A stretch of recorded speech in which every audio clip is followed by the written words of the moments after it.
Buenas tardes, gente. En honor ahora vamos a dar al comienzo acá. Así que primero que nada agradecer a todos los que están conectados, agradecer a las chicas equipos que van a hacer la presentación también. Y primero que nada presentarme, soy Matías Hernández, estudiante de terapia ocupacional de tercer año y soy uno de los organizadores del Operativo Salud. Y junto aquí a mi compañera que se va a presentar a continuación. Hola, buenas tardes. Mi nombre es Catherine Donoso, soy estudiante de kinesiología de cuarto año. Y como dice Matías, soy una de las encargadas de este operativo Salud Online. Quiero agradecerles también a las chicas por estar hoy presentes, por su compromiso, por esta charla que va a ser sin duda increíble. Hoy es nuestro último día de charla, así que estamos muy felices porque ya estamos cerrando esta primera semana de actividades. Y la próxima semana son actividades ya de atenciones particulares con enfoque en promoción y prevención, igual que la charla, así que en el caso de que les quede alguna duda y quieran una orientación mucho más específica, pueden solicitar alguna atención aquí con las chicas o con cualquiera de las carreras que están participando de este operativo. Así que eso, ahora les doy el espacio a las chicas para que se presenten y después den inicio a su charla.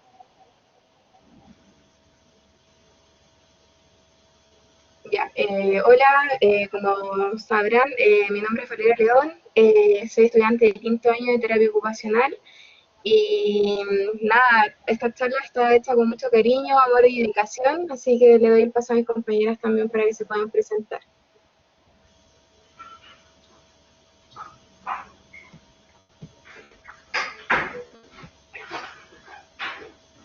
Eh, ya. Hola, yo soy Sofía Tovar, soy estudiante de segundo año de terapia ocupacional y ahora que se presente mi otra compañera. Hola, yo soy Francisca, también voy en segundo de terapia con la Sofía y eso.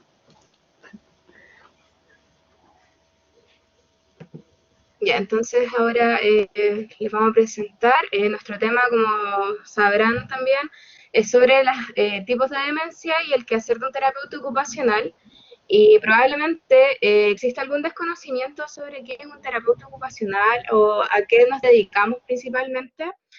Tenemos que entender que principalmente la terapia ocupacional es una carrera que está en el área de la rehabilitación y somos una carrera sociosanitaria y que trabajamos en base a las ocupaciones de las personas y todas las actividades que sean significativas para ellos. Así que, como dije anteriormente, espero realmente les guste la charla y a medida que vaya surgiendo alguna duda, consulta, la pueden realizar al final de la presentación y así también poder generar un espacio como de conversación.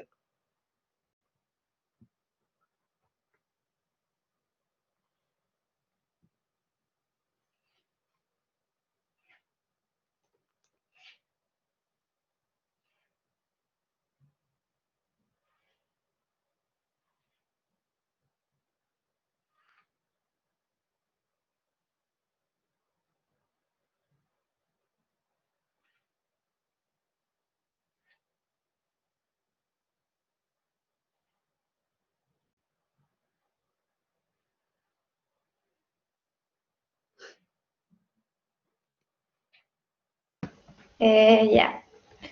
La demencia ahora ya no se conoce como tal, sino que se conoce como deterioro cognitivo leve, también como trastorno neurocognitivo menor, y en el caso de una demencia como tal, hablamos de ahora se habla de un trastorno neurocognitivo mayor. Según la OMS, la demencia es considerada como un síndrome que implica el deterioro de la memoria, el intelecto, el comportamiento y la capacidad para realizar actividades de la vida diaria. Afecta principalmente a las personas mayores, pero eso no es predeterminante, también se puede dar en personas jóvenes, o sea, desde los 22 en adelante. Depende, eso sí, del tipo de trastorno neurocognitivo que se dé. La OMS reconoce la demencia como una prioridad de salud pública. En el año 2017, la Asamblea Mundial de la Salud respaldó el Plan de Acción Mundial sobre la Respuesta de Salud Pública a la Demencia, 2017-2025. Como les dije, cambió el concepto de demencia por el trastorno neurocognitivo, porque reconoce que la memoria no es el primer dominio que puede siempre afectarse en un trastorno neurocognitivo, se pueden ver afectadas otras áreas.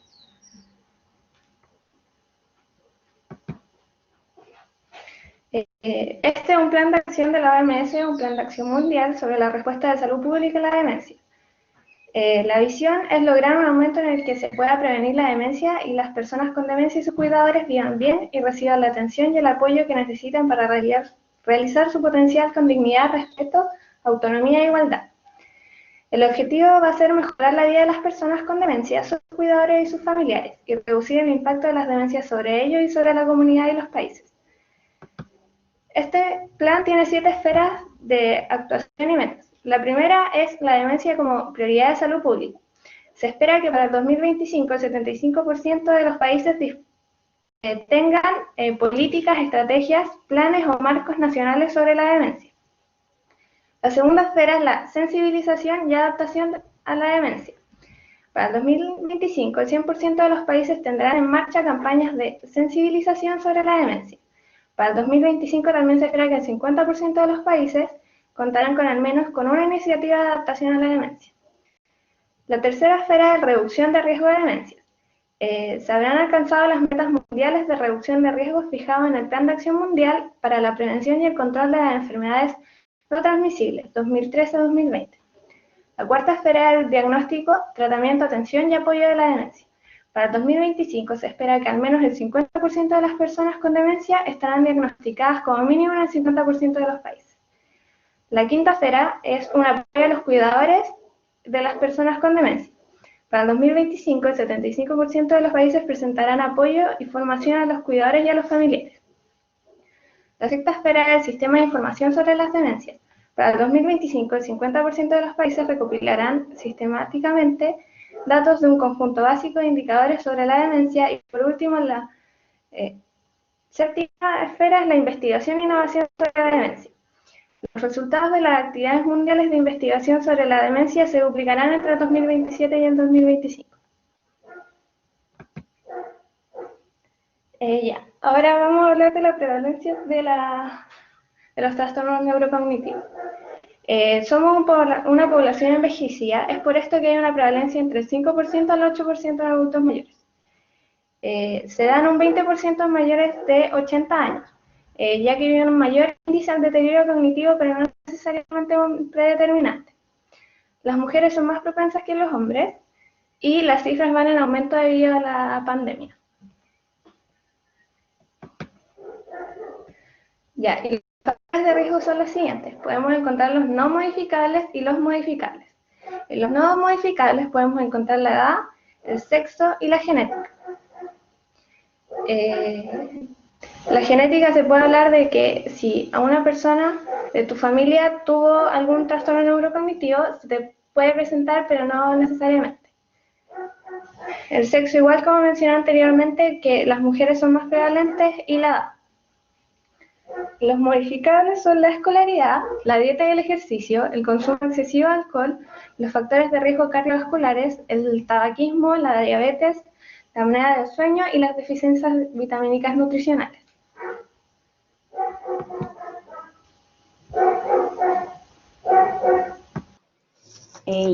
Para diagnosticar un trastorno neurocognitivo se tiene que haber una exploración neuropsicológica, tienen que haber exámenes de laboratorio y pruebas de neuroimagen.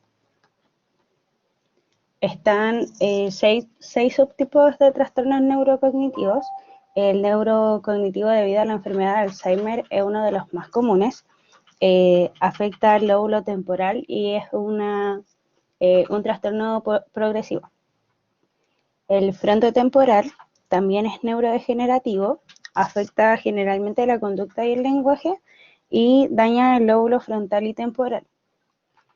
En la demencia por cuerpos de Lewy también se puede experimentar alucinaciones, hay sintomatología parkinsoniana y también puede afectar de manera más grave que el Alzheimer. El trastorno neurocognitivo vascular es uno de los más prevenibles porque te puede dar solo en casos de accidentes cardiovasculares, isquemia y ese tipo de cosas. Entonces, se puede prevenir con un buen hábito alimenticio, con ejercicio, entre otros factores.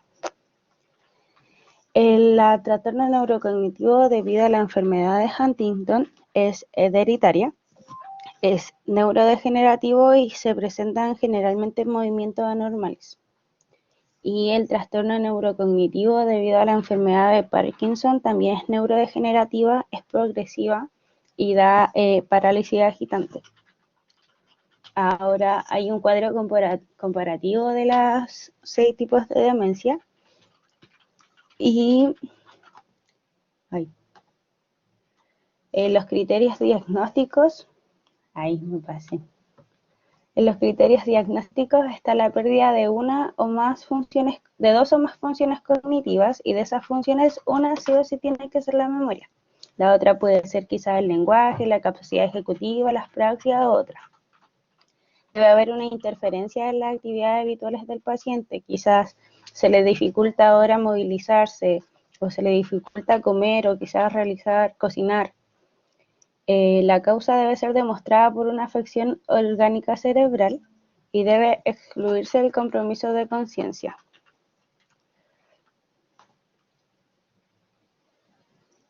En la evaluación del TEO, evaluamos los hábitos, roles, rutinas y rituales, ya que podría haber algún hábito, algún rol que sea dificultoso para la persona, o puede que hayan hábitos en los que no les favorezca para su salud. En los intereses, siempre hay que ver los intereses de la persona para poder realizar intervenciones a base de esta, que no nos sirve de mucho y realizar intervenciones con temáticas que quizás al usuario no le interese, entonces el usuario quizás esté desmotivado, no quiera participar. Entonces siempre es importante tener en cuenta los intereses de la persona. Hay que evaluar las actividades de ocio y tiempo libre, si el usuario realiza actividades de ocio, si tiene tiempo de esparcimiento, de recreación, si no los tiene, por qué no los tiene. Y también evaluar sus actividades ocupacionales, como qué actividades realizan el día, qué actividades son más significativas, si las dejo de realizar, el por qué y esas cosas. También evalúa los antecedentes generales. Esto quiere decir que saber si alguna de la familia tuvo algún trastorno neurocognitivo o si la persona tiene un factor de riesgo como los anteriormente mencionados, como la diabetes, factores cardiovasculares, entre otros. También se evalúan los componentes ocupacionales. Esto evalúa las habilidades del usuario, tales como las sensoriales, las neurocognitivas, las sociales, entre otras. Las áreas ocupacionales son también evaluadas. Podemos encontrar las ABD, que son las actividades de vida diaria, que son orientadas al propio cuerpo, como bañarse, ir al baño, y las ABDI, que son las instrumentales, que son actividades de apoyo a la vida cotidiana y en la comunidad. Estas son las primeras veces afectadas en un trastorno neurocognitivo, ya que requieren de mayor concentración. También se evalúa la educación, el juego, el ocio, el tiempo libre, la participación social, el trabajo, el descanso y el sueño. También se evalúa a los familiares y a los cuidadores, más el contexto, ya que a los familiares y cuidadores se les intenta que no tengan una sobrecarga con la persona, y el usuario tiene que también tener su autonomía. Y el contexto también se puede adaptar a la persona que tenga un trastorno neurocognitivo, como por ejemplo dejarle objetos que él vea diariamente, cosa de que le dé un reconocimiento todos los días y tenga una memoria sobre él.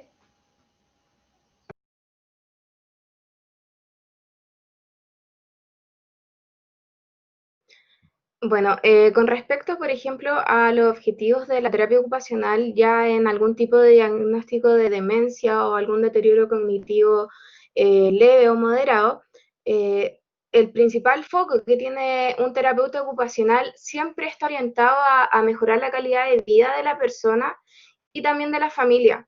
Como se mencionó anteriormente, no solamente nosotros nos enfocamos en un ámbito como terapeutas, ya sea como los componentes físicos o psicológicos, etcétera, sino que vemos a la persona como un todo, incluyendo lo social. Y dentro de esto estaría, por ejemplo, la familia, incluso sus cuidadores.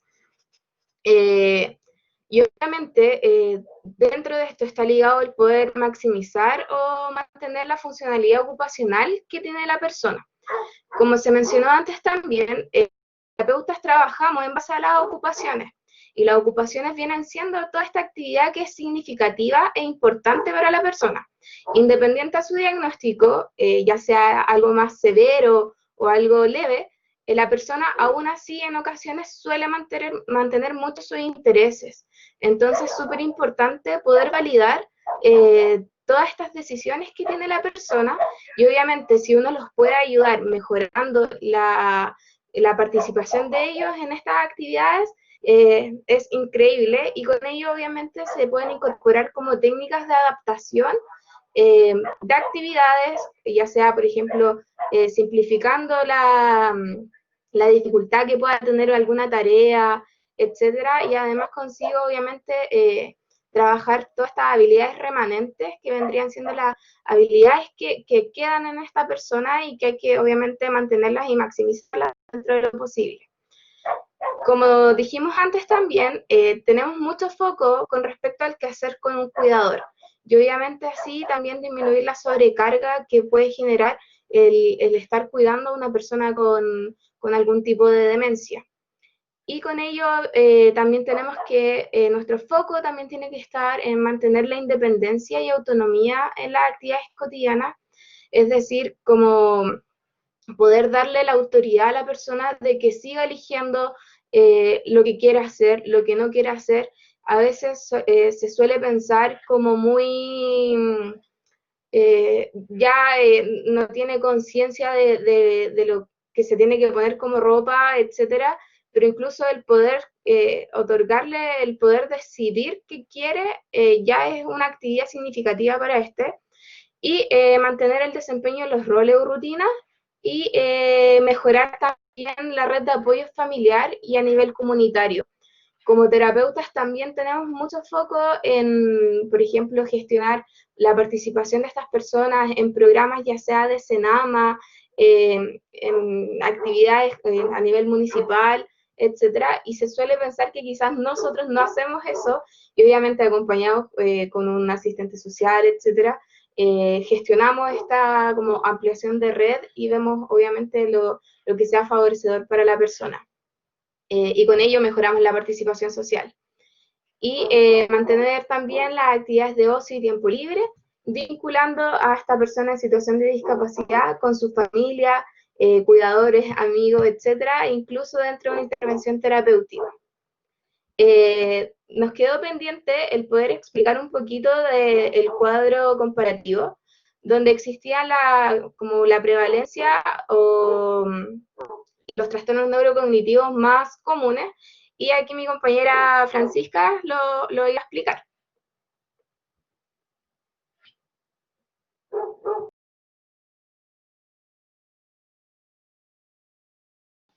Ya.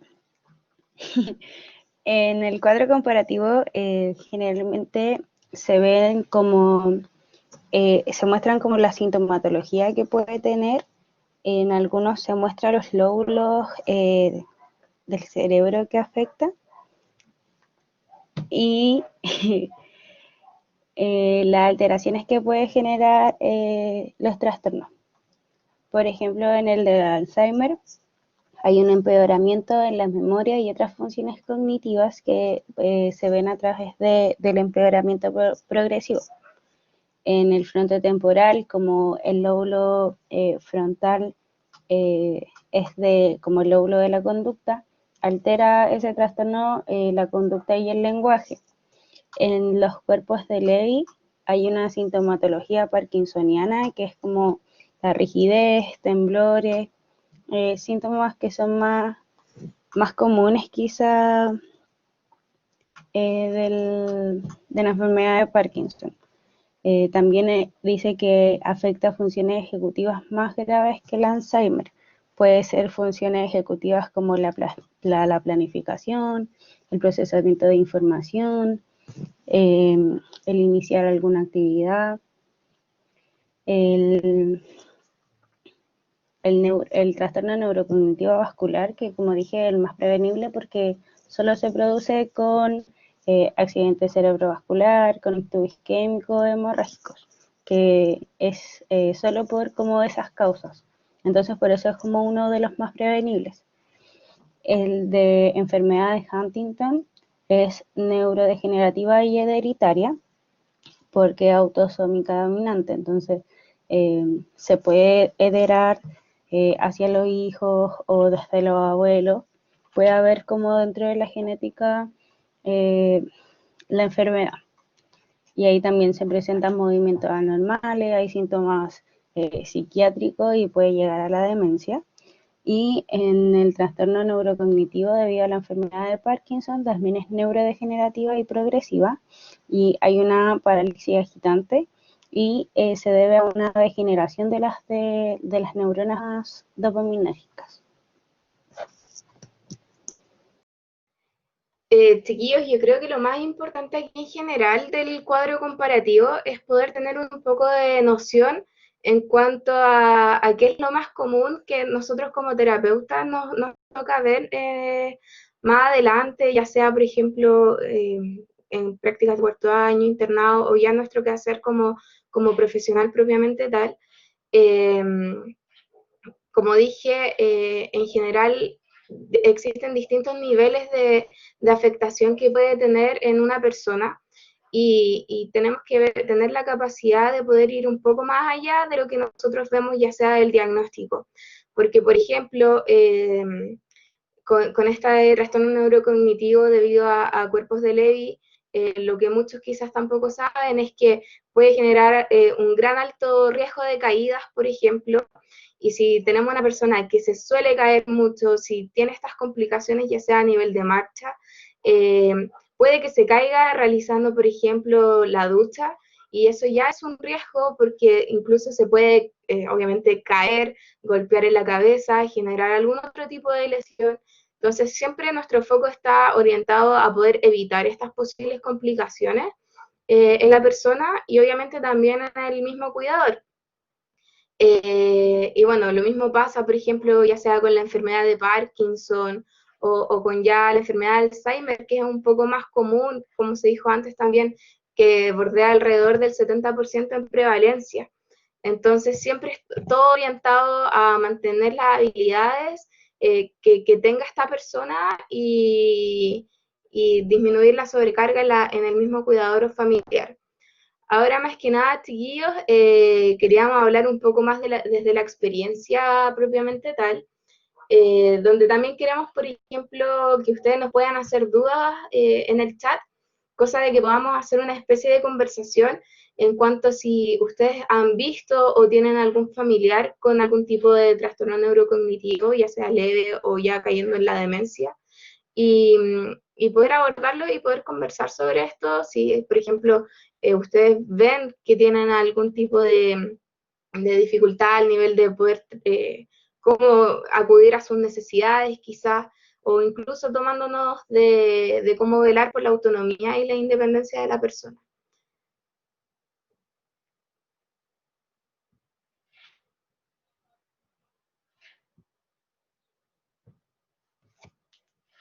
Así que si tienen alguna duda, lo pueden escribir en el chat.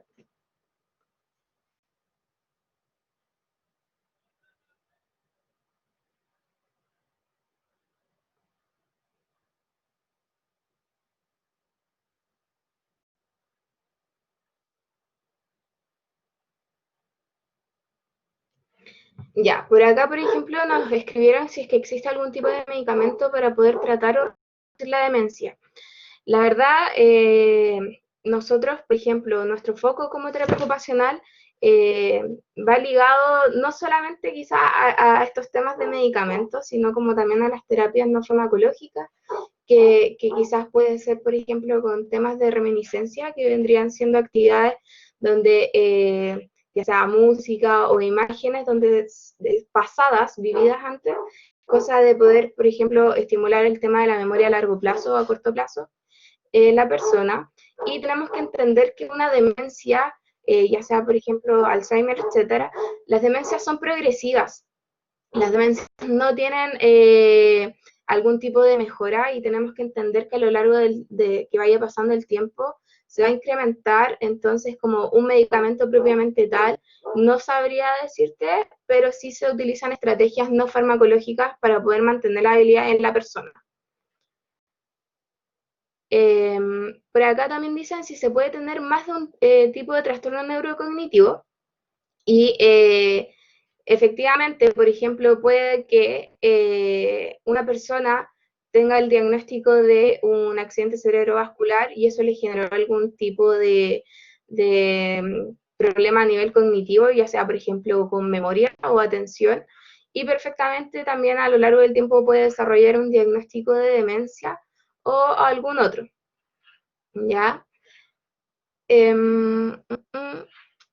Dentro del chat también dice Magdalena que si como terapeuta ocupacional podemos identificar o cuantificar la sobrecarga de un cuidador y cómo podríamos nosotros incluirlo como objetivo.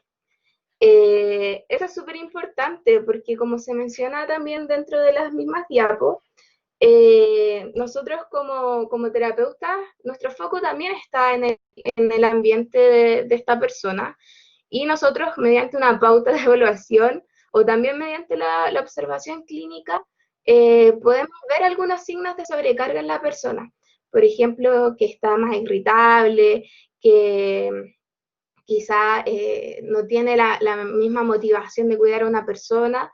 Entonces, todo esto se va evaluando dentro de un proceso inicial donde, por ejemplo, se cuantifica sus niveles de sobrecarga y obviamente poder objetivizar qué es lo que necesita esta persona, o sea, este cuidador, perdón, dentro de una intervención de terapia ocupacional, ya sea, por ejemplo, que tener más tiempo libre quizás, que nosotros también los podemos asesorar que puedan participar en estas como tipo club de cuidadores, donde puedan también manifestar qué cosas están como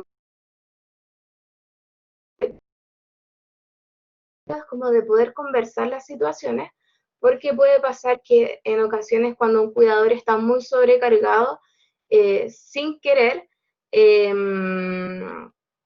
sin querer puede hacer quizás más daño que, que un beneficio a la misma persona.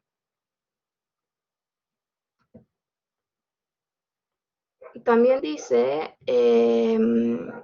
¿cuál podría ser tal vez la demencia más complicada de tratar o de trabajar?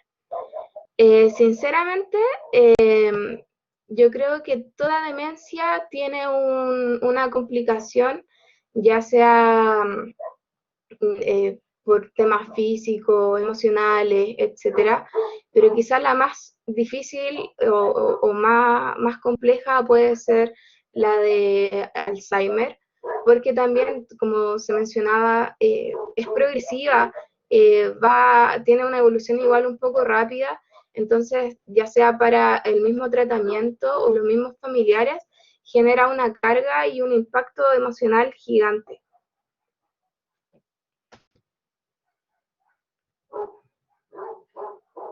Si alguna de mis compañeras también quiere responder, la invitación está abierta.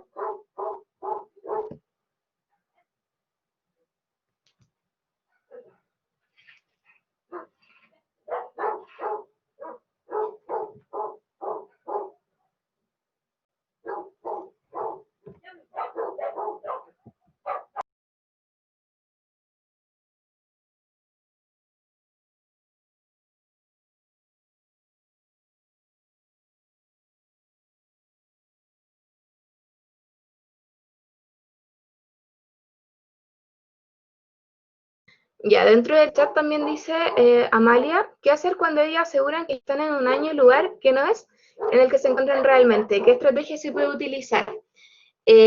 Bueno, es súper entretenido, en cierto modo, como el trabajo de poder orientar a estas personas con algún tipo de trastorno neurocognitivo, donde existe una estrategia que se llama la orientación temporoespacial, incluso personal. En ocasiones las personas no se logran reconocer en una fotografía, por ejemplo. Entonces, lo ideal es, por ejemplo, que antes de iniciar cualquier sesión de terapia ocupacional, se les pueda como hacer mediante preguntas o tips, imágenes, ¿en qué año estamos? Por ejemplo, no sé, señora Juanita, ¿me podría decir usted en qué año estamos? O sea, ¿en qué día del año estamos? O sea, día de la semana, perdón. Y la persona te dice martes, por ejemplo, y nosotros estamos en día viernes. Entonces, uno como que igual lo trata de hacer de una forma quizá un poco más divertida, cosa de que no sea tan chocante para la persona, darse cuenta que cayó en el error de no contestar bien que estábamos en realidad un día martes, o sea, un día viernes. Entonces, por ejemplo, si te dice martes, es insistente con el martes, es decir, ¿estás segura que estamos en el día martes? Le doy un consejo, le doy un tip, es el quinto día de la semana. Entonces, el poder hacer esto como un poco más lúdico también mejora muchísimo más como el poder vincular a la persona y que se dé cuenta que en realidad estamos en día viernes, viernes tanto, o por ejemplo, alguna otra como estrategia es siempre validar lo que la persona a uno le dice. Por ejemplo, si esta persona ya se empieza a sentir como irritable porque, por ejemplo, cae constantemente en este error y que alguien le diga como, no, no es día martes y es día viernes, también suele afectar. Entonces, por ejemplo, siempre tratar de ser empático con lo que la persona podría estar sintiendo y, como digo, entregar como esta estrategia de hacerlo más lúdico. Por ejemplo, no, es el quinto día de la semana, o es un mes que comienza con la letra N, o estamos cercanos a Navidad, cosas así.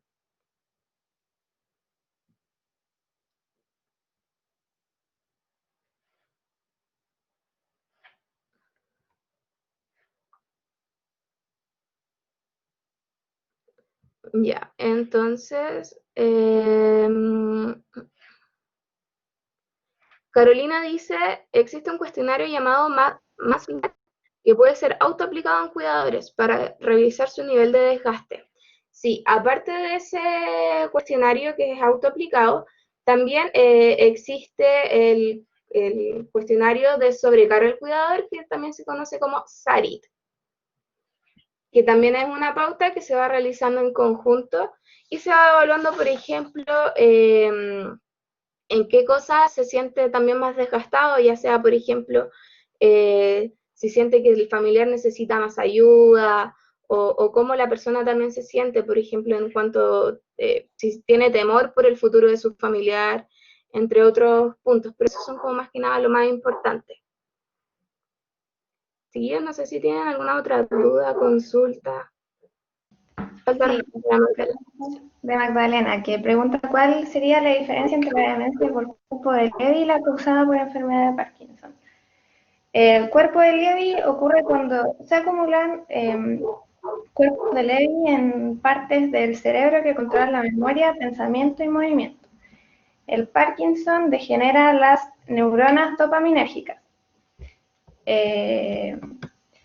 La demencia de cuerpo de Lewy, aparte de causar trastornos como el Parkinson, que es el movimiento, la marcha, también puede presentar alucinaciones y ciertos problemas del sueño. En la enfermedad de Parkinson hay un trastorno de movimiento, primero, movimientos lentos, rígidos, musculares, temblor y el caminar. Entonces la demencia por cuerpo de Lewy, aparte de presentar eso, también puede tener alucinaciones y problemas del sueño, aparte de causar también problemas en la memoria. Y eso sería. No sé si te quedó bien aclarada la duda o no.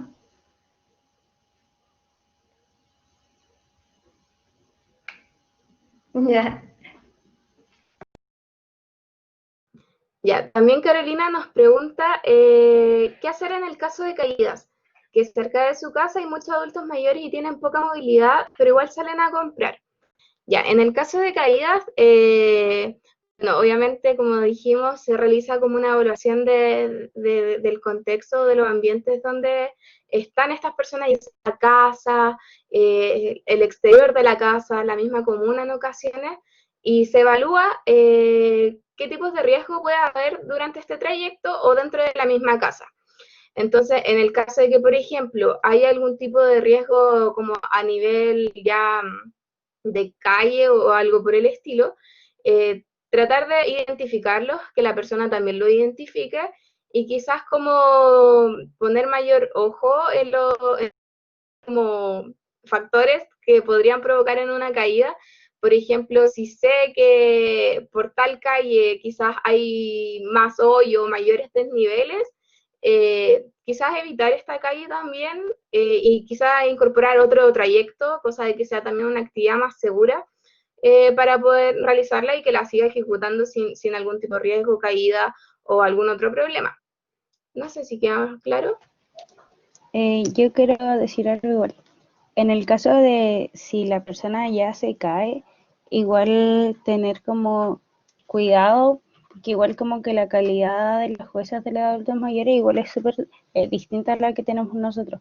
Entonces igual no es siempre llegar y ayudar o llegar y parar, porque igual puede que en el caso de una caída como muy grave, puede que haya alguna fractura o quizás le duela mucho mover.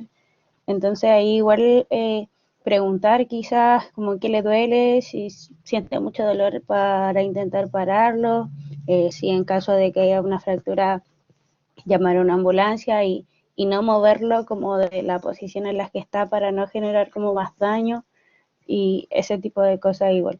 Como que no, muchas veces uno cree que es como llegar y ayudar y muchas veces uno da la ayuda que nosotros creemos que es necesaria, pero en realidad esa no es como la ayuda que la persona necesita.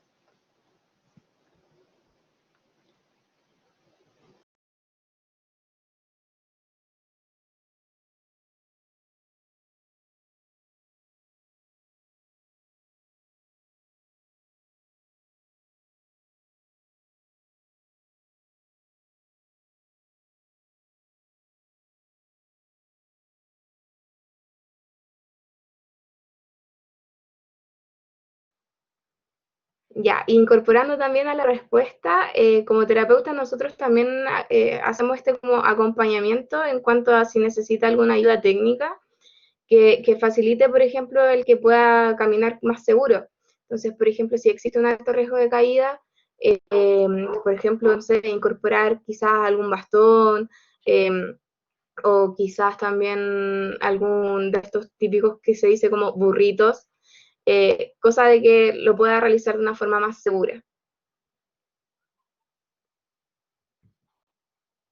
No sé si alguien más tiene alguna otra duda o consulta, o si les quedó algo no claro en el momento.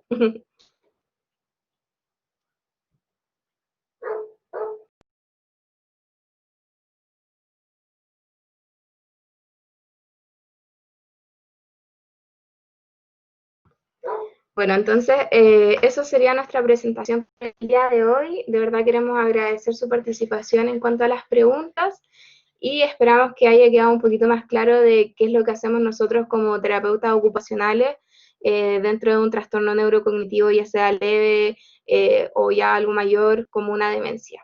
Así que muchas gracias y gracias.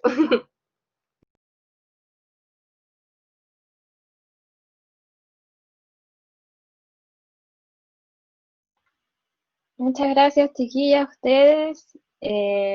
Voy a compartir mi video. Ahí sí. Ya, no podía prender la cámara.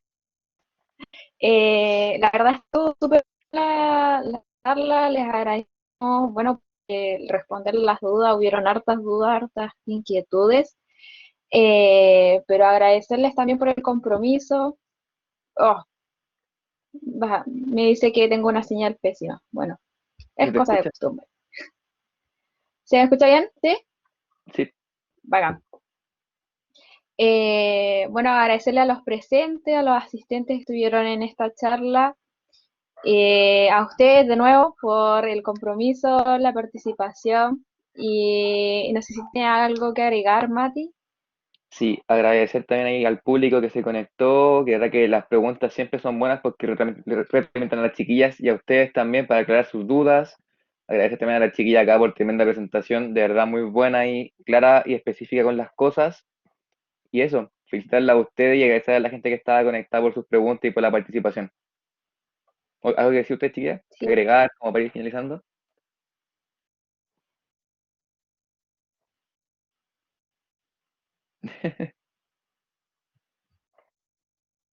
No, nada, en general, lo mismo que ya dijimos, de verdad, muchas gracias por la oportunidad, por las preguntas, los comentarios y nada, eso, muchas gracias.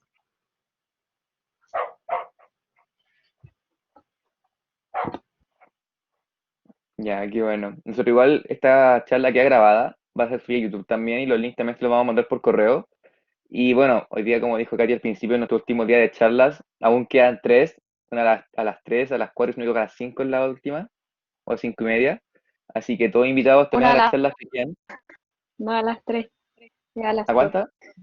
Ah, ya, Es a eso. las 2 la otra. Bueno, a las 2, a las 4 y a las 5 si no me equivoco, entonces. Y todos invitados a las charlas que quedan ahí, así que pueden vernos en el Instagram que es Operativo Salud Online. Y como dijo Katy, la otra semana hay consultas particulares para que se inscriban también. Así que eso, ¿algo que decir, Katy? Nada, o sea, agradecerles, recordarles que, bueno, que esto va a estar, les vamos a mandar el link de la grabación. Ay, se me cerró la cámara porque tengo pésima señal, pero sí. El link de la grabación se los vamos a mandar a sus correos y bueno, también va subido a YouTube, como dijo el Mati, así que el material lo van a tener tanto ustedes como el público que necesite saber algo de contenido sobre esta misma charla o relacionado a la terapia ocupacional. Y eso, agradecerle a las chicas por haber estado aquí presentes, las dejamos invitadas para que participen en las otras charlas, a ustedes también, al público también los dejamos invitadísimos. La que viene después es de odontología, el qué hacer y cómo hacerlo. Creo que así se llamaba la charla, no me acuerdo bien, no sé si te acuerdas del nombre, Mati. Algo Pero así. tiene relación, sí, tiene relación con la higiene dental, así que ayer los chicos de Odonto ya nos sorprendieron, así que los dejamos invitadísimos a que participen de esta otra charla. Y eso sería por parte. Bueno, entonces damos por finalizar la charla entonces. Vamos a Sí. dejar de grabar, así que igual ahí, chao, chao a todos los que la vean después. Muchas gracias por estar aquí. Ahí. Chao. Chao.